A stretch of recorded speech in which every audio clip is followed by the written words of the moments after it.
people take them every single day, and new research is showing that, taken the wrong way, they may actually speed up the aging of your heart and blood vessels. This isn't about scaring you. Think of this as the kind of conversation a good friend has with you over a cup of tea. Just some things worth knowing, so you can make the choices that are actually right for you. Let's start simple. Picture your blood vessels like garden hoses. When you're young, that hose is soft and bendy. You can coil it up, stretch it out, bend it around a corner, and it just flexes right along with you. But leave a garden hose outside through a few winters and something changes. It gets stiff. Crack it the wrong way, and instead of bending, it splits. That's very close to what happens inside our bodies as we get older. Our blood vessels, which used to be soft and flexible, can start to stiffen. Sometimes they even get small, hard patches, a bit like little deposits building up inside that old hose. When that happens, your heart has to push harder to get blood through. It's like trying to water your garden through a hose that's half clogged and stiff as a board. More pressure, more strain, and over time, more wear and tear on the whole system. Now here's the part most people never hear. Certain everyday supplements taken in the wrong form can actually speed up that stiffening process. Let's talk about the three biggest ones. Let's start with calcium, because almost everyone over 50 has heard take your calcium for strong bones. And that's true. Calcium belongs in your bones. Your bones are like the foundation of a house. That's exactly where you want that calcium delivered. But here's the thing nobody tells you. Calcium doesn't know where to go on its own. It needs a delivery driver. It needs someone directing traffic. That job belongs to something called vitamin K2. Think of K2 as the GPS, or the traffic controller, standing at the on-ramp of your bloodstream. Its job is to wave the calcium trucks toward the bones, where the foundation needs reinforcing. Now imagine you take a cheap calcium supplement that has no K2 riding along with it. There's no GPS, no traffic controller.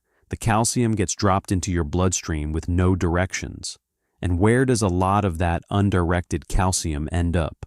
Not always at the bones. Sometimes it gets left behind right in the middle of the highway, your arteries, slowly building up along the walls. Over months and years, this can be part of what turns those soft, bendy blood vessels into something more like that stiff winter hose we talked about earlier. So, it's not that calcium is bad, it's that calcium, without its delivery driver, can end up in the wrong neighborhood entirely. Next, let's talk about iron.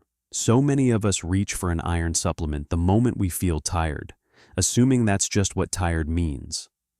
Iron is important, absolutely. It helps carry oxygen through your blood.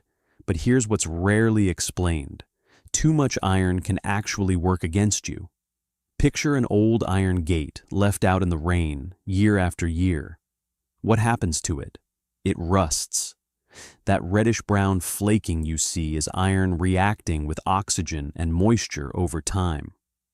Something similar can happen inside your body when there's more iron than you actually need.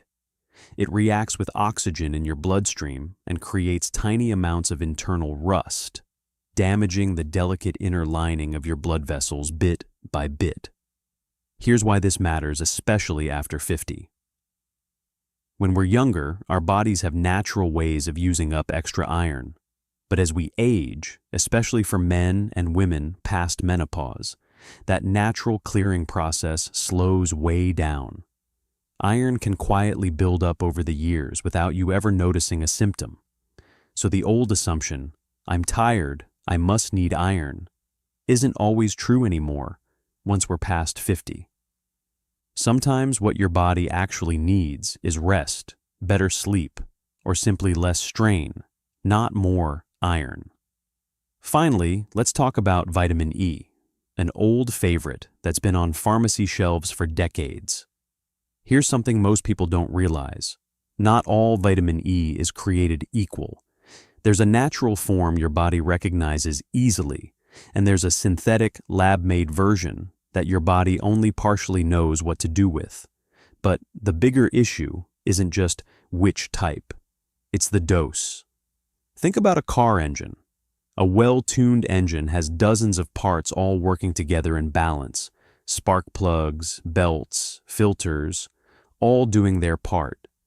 Now imagine a mechanic decides to obsess over just one single bolt, cranking it tighter and tighter, while ignoring everything else under the hood. Eventually, that imbalance throws the whole engine off.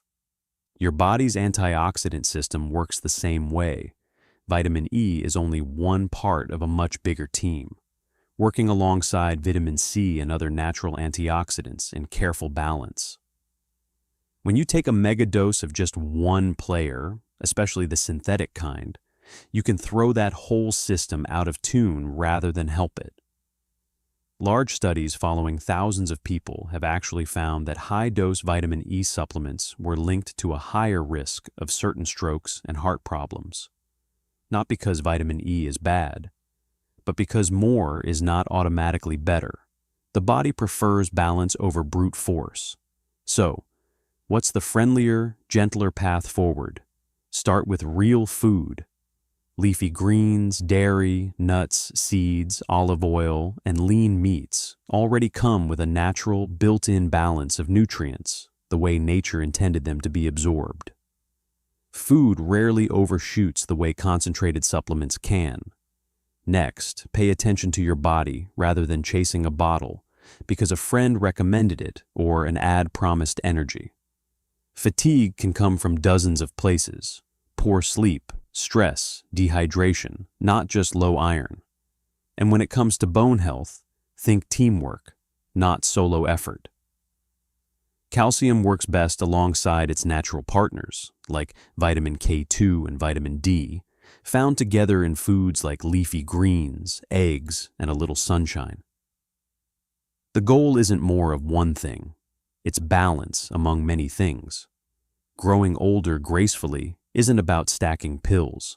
It's about giving your body what it actually recognizes in the amounts it actually knows how to use. Your heart has carried you through every sunrise so far. It deserves thoughtful care, not guesswork. If this conversation gave you something worth thinking about, share it with someone you love. Chances are they've got a bottle of something on their counter too, and they'd probably want to know this as much as you did. Take care of that heart of yours. I'll see you in the next one.